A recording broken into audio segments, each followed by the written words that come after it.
আসসালামু আলাইকুম। আজকে আমরা কোরআনের ছোট্ট একটা সূরা নিয়ে আলোচনা করব। এটা অত্যন্ত শক্তিশালী কিন্তু খুব ছোট একটি সূরা। এটি এমন একটি সূরা যার ভিতরে মাত্র আয়াত সংখ্যা ৫টি।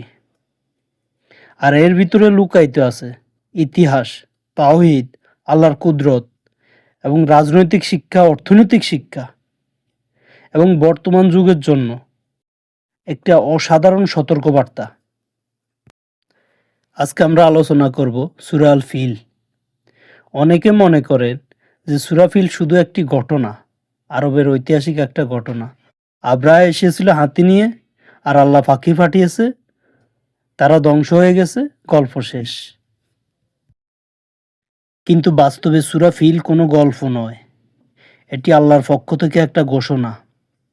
এটি অহংকারের বিরুদ্ধে যুদ্ধ ঘোষণা। এটি জালিমের জন্য একটা সতর্কবার্তা।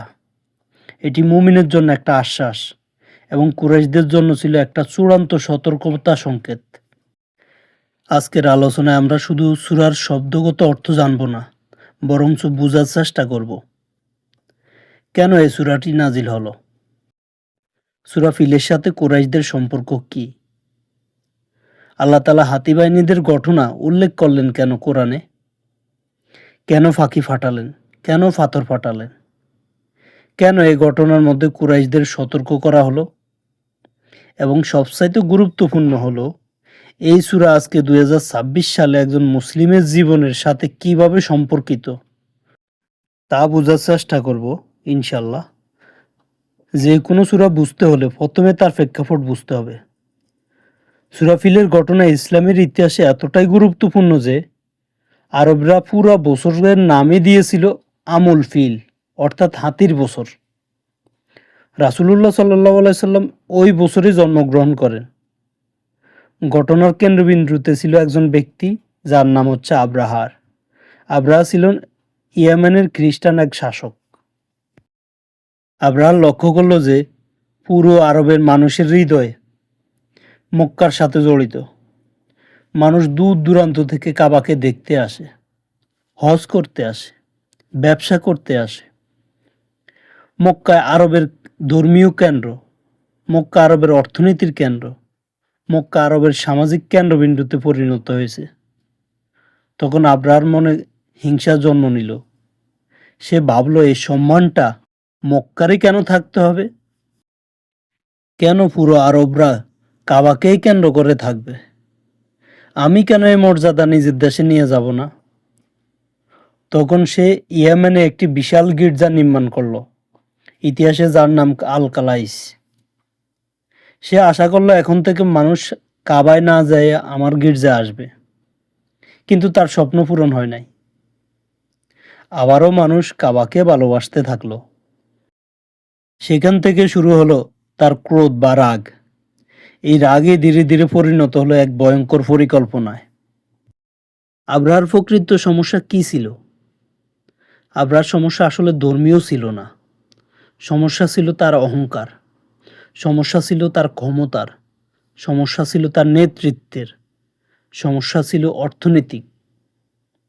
সে কাবা ধ্বংস করতে চেয়েছিল, কিন্তু প্রকৃতপক্ষে সে মক্কার নেতৃত্বকে ধ্বংস করতে চেয়েছিল। সে কুরাইশদের মর্যাদাকে ধ্বংস করতে চাইছে। সে পুরো আরবের কেন্দ্রবিন্দুকে পরিবর্তন করতে চাইছে। আজ পৃথিবীতে অনেক যুদ্ধ এরকম আদর্শিক নামে হলেও কিন্তু এর ভিতরে থাকে ক্ষমতার লড়াই। আব্রাহার ঘটনাটাও ঠিক তেমনটাই ছিল। আব্রাহার বাহিনী যখন মক্কার কাছাকাছি পৌঁছায়, তখন মক্কার ভিতরে এক আতঙ্ক ছড়িয়ে পড়ে। একবার ভাবুন তো, ৬০,০০০ সেনা, যোদ্ধা হাতি, সশস্ত্র বাহিনী, যুদ্ধের সাজে সাজা, আর অন্যদিকে নিরস্ত্র মানুষ। মক্কার মানুষের কোনো সেনাবাহিনী নাই, কোনো প্রতিরক্ষা ব্যবস্থা নাই, একটা দুর্গও পর্যন্ত নেই। যুদ্ধ করার কোনো ক্ষমতাই নেই তাদের। এই অবস্থায় আব্দুল মুতাল্লিব কি করলেন? তিনি সরাসরি আল্লাহর দিকে ফিরে গেলেন। তিনি কাবার দরজা ধরে বা দরজার কড়া ধরে দাঁড়িয়ে আল্লাহর কাছে দোয়া করতে লাগলেন, হে আল্লাহ, প্রত্যেকে তার নিজের ঘর রক্ষা করে, তুমি এ ঘরের প্রকৃত মালিক, তুমি এ ঘর রক্ষা করো।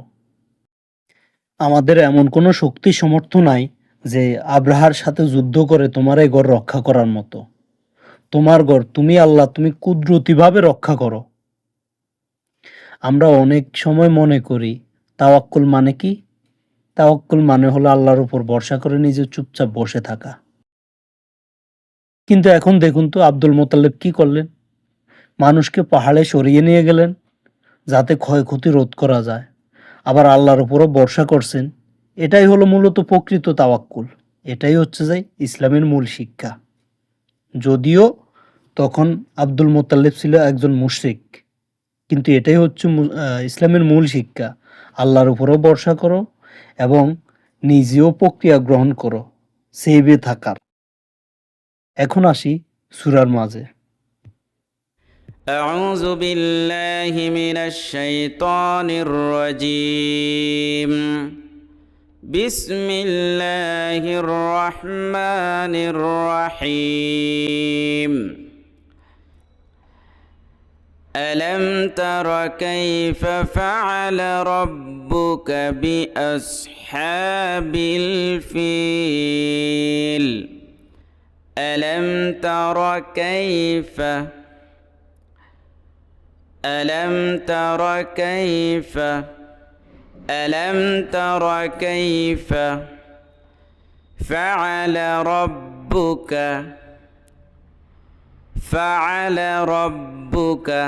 প্রিয় দর্শক দেখুন, এই যে হরকতগুলো আছে এই জন্য টান নাই, হরকতের উচ্চারণ তাড়াতাড়ি পড়তে হয়।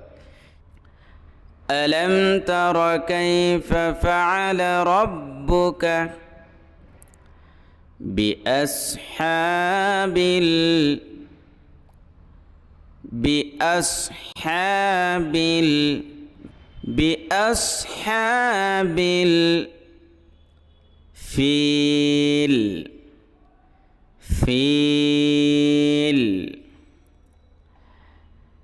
ألم تر كيف فعل ربك بأصحاب الفيل আপনি কি দেখেননি যে আপনার প্রতিপালক হাতিওয়ালাদের সাথে কি রকম আচরণ করেছেন? আপনি কি দেখেননি এখানে নবী করিম সাল্লাল্লাহু আলাইহি সাল্লামকে সম্বোধন করে বলা হয়েছে, কিন্তু রাসূল সাল্লাল্লাহু আলাইহি সাল্লামের জন্মের 50 দিন আগে তো ঘটনাটা ঘটছে। তাহলে তিনি দেখলেন কিভাবে? তাফসীরবিদগণ বলেন, এমন নিশ্চিত ঘটনা যা চোখের সামনে দেখার মতোই সত্য এবং যার সাক্ষী ছিল বহু মানুষ তখনও জীবিত ছিল এই ঘটনা দেখার মতো। এই ঘটনা এতটাই বাস্তবসম্মত ছিল যে ছোট বড় সবাই জানতো। এজন্যই এ বাক্যটি ব্যবহার করা হয়েছে যে আপনি কি দেখেননি বা আপনি কি জানেন না, বাক্যাংশ ব্যবহার করা হয়েছে। হাতির অধিপতি বলতে আবরার বাহিনীকে বোঝানো হয়েছে, যারা প্রথমবারের মতো যুদ্ধের জন্য হাতি নিয়ে আসছে।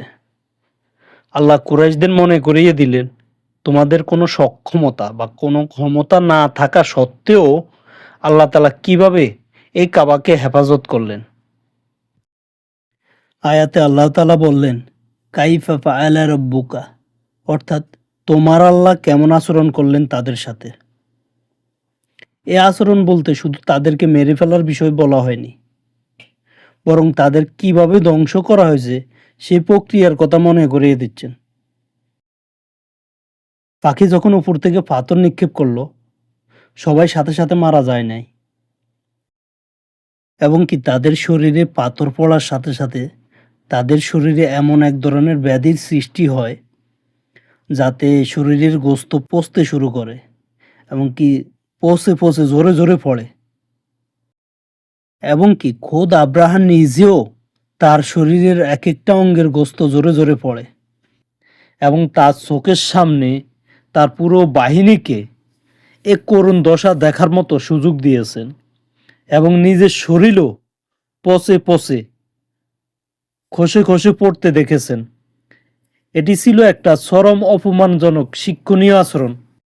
এমন মারাত্মক যন্ত্রণায় ছটফট করতে করতে আব্রাহাম নিজে মারা যায়।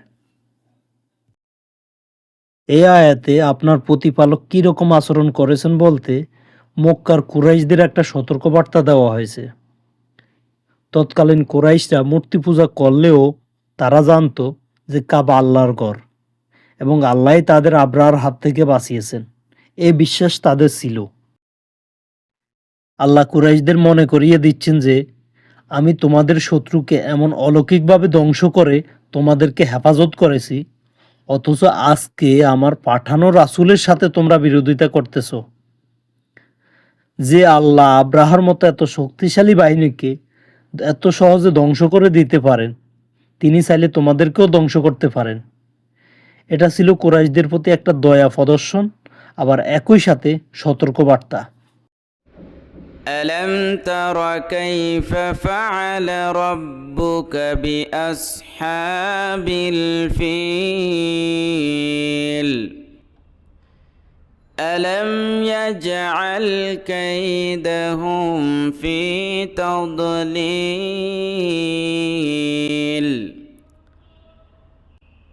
ألم يجعل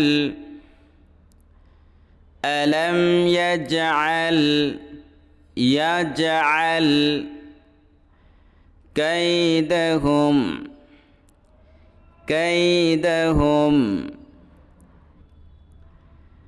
ألم يجعل كيدهم في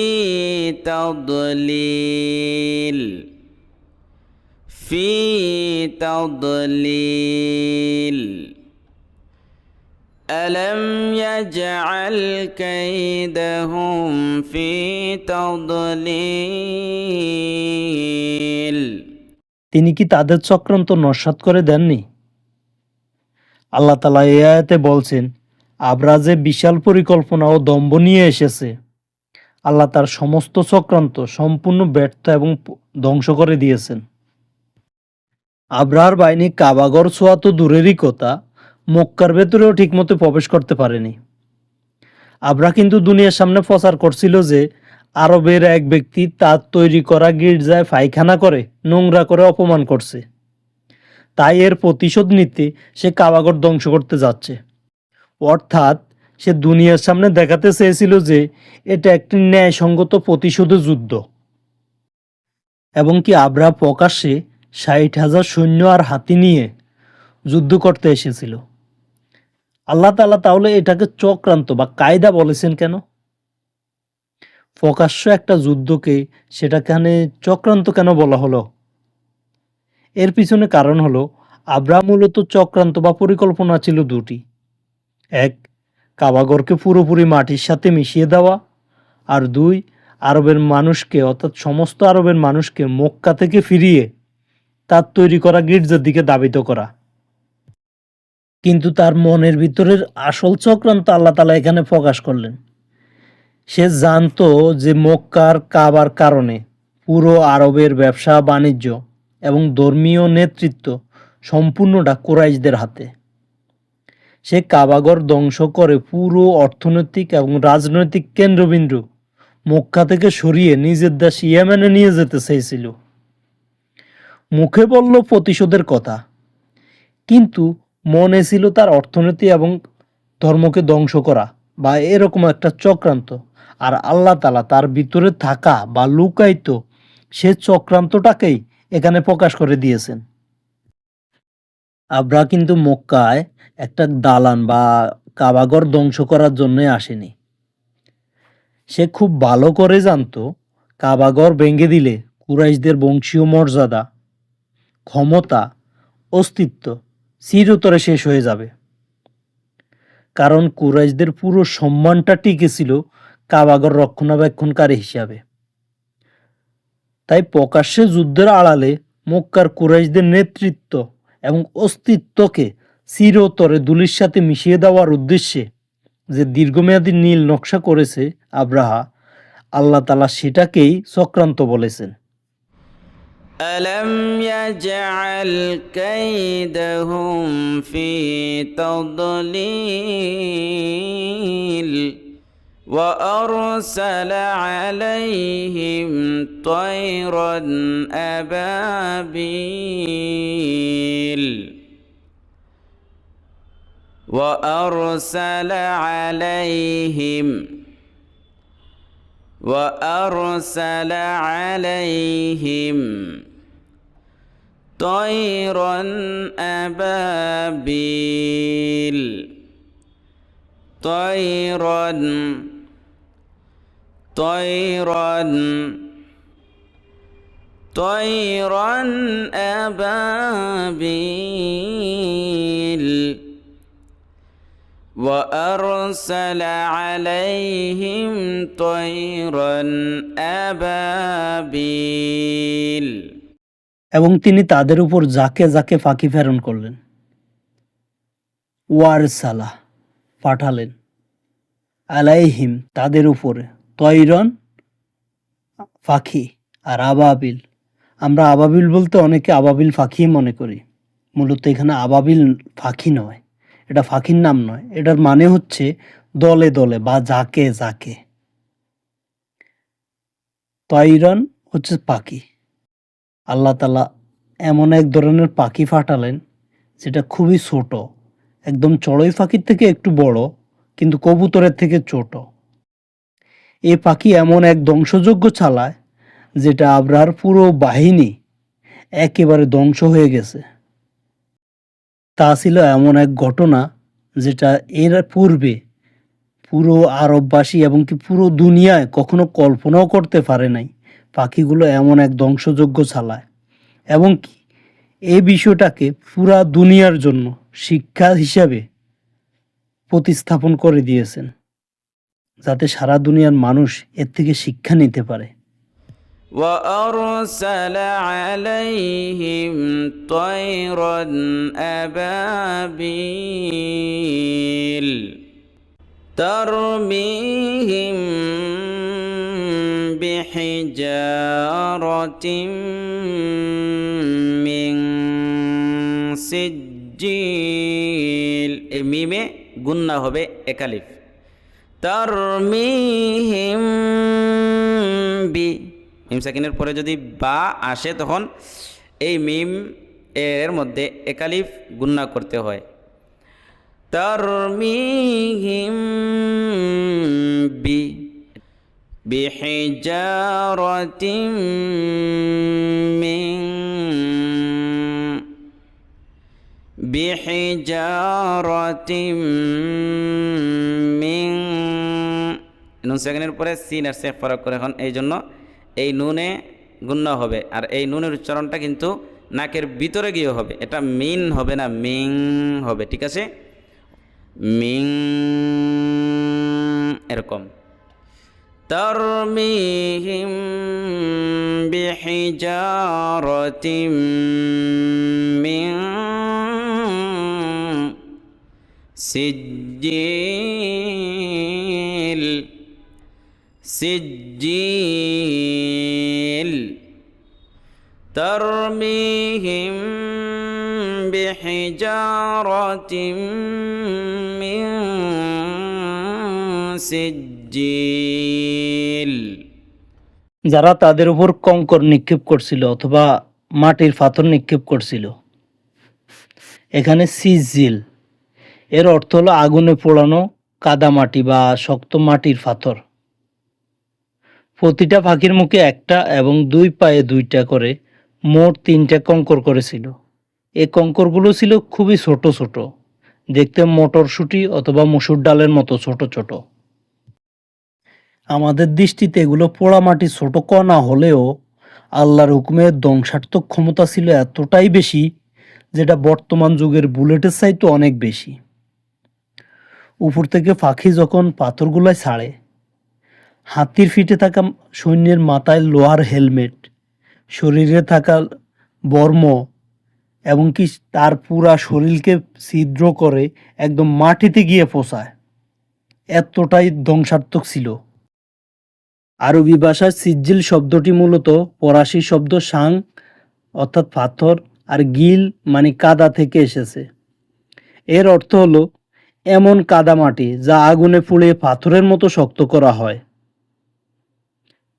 যেমন বর্তমান জামানার ইট অথবা মাটির পাত্র। 1000 বছর আগে যখন মানুষের কাছে যুদ্ধ মানেই ছিল তলোয়ার, তীর, গোঁড়া, তখন আল্লাহর আকাশ থেকে নিখুঁত আক্রমণের মাধ্যমে দেখিয়ে দিয়েছেন যে আকাশ থেকেও যুদ্ধ নিয়ন্ত্রণ করা সম্ভব। আল্লাহ তাআলা এই ছোট ছোট কঙ্করগুলোতে বুলেটের চাইতে এত বেশি তীব্র গতি দিয়েছেন, যার সামনে আব্রাহার আধুনিক বর্ম, আধুনিক হেলমেট, এগুলো কোনোটাই টিকতে পারেনি, সব ধ্বংস হয়ে গেছে। বর্ণনা অনুযায়ী পাথরগুলো পড়ার সাথে সাথে সৈন্যদের শরীরে চুলকানি শুরু হয়ে গেছে এবং কুষ্ঠ বা বসন্ত রোগের মতো পচতে শুরু করে।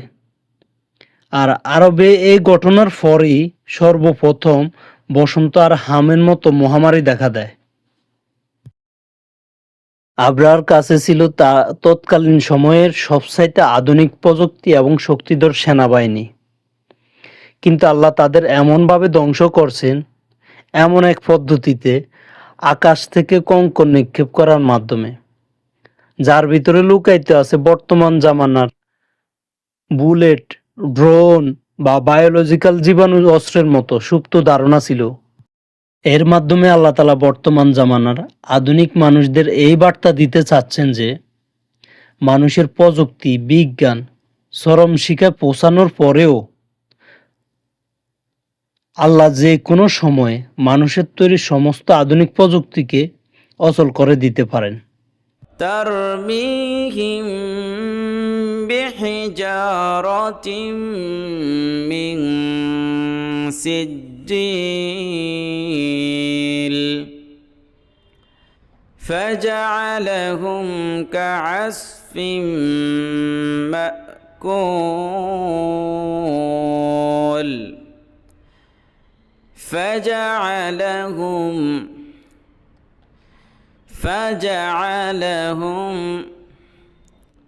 كعصف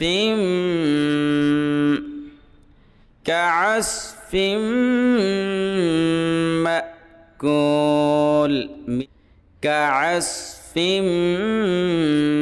مأكول فجعلهم كعصف مأكول অতঃপর তিনি তাদের বিক্ষিপ্ত তুষের মতো করে দিলেন। এখানে কাসফিম মাকুল মানে হচ্ছে যে কি, ওই খড়কুটার মতো।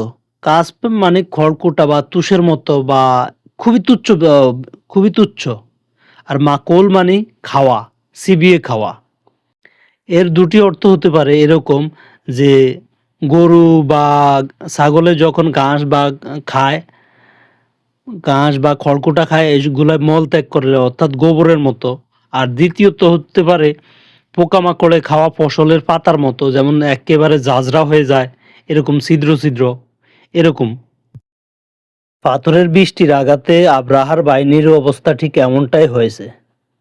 তাদের শরীরে ছিদ্র ছিদ্র হয়ে ছিন্ন ভিন্ন হয়ে গেছে এবং কি গলে পচে এক এক অঙ্গ খসে খসে পড়ছে। আব্রাহা নিজেও এরকম পচন যন্ত্রণা এবং যন্ত্রণায় ছটফট করতে করতে মারা গেছে।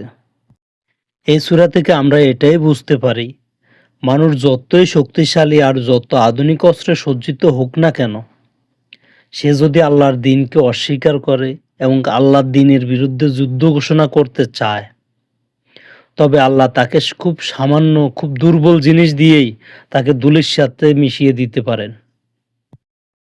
আল্লাহ চাইলে তাদেরকে ধ্বংস করার জন্য বাঘ, সিংহের মতো প্রাণী পাঠাইতে পারতেন, কিন্তু আল্লাহ কি পাঠালেন?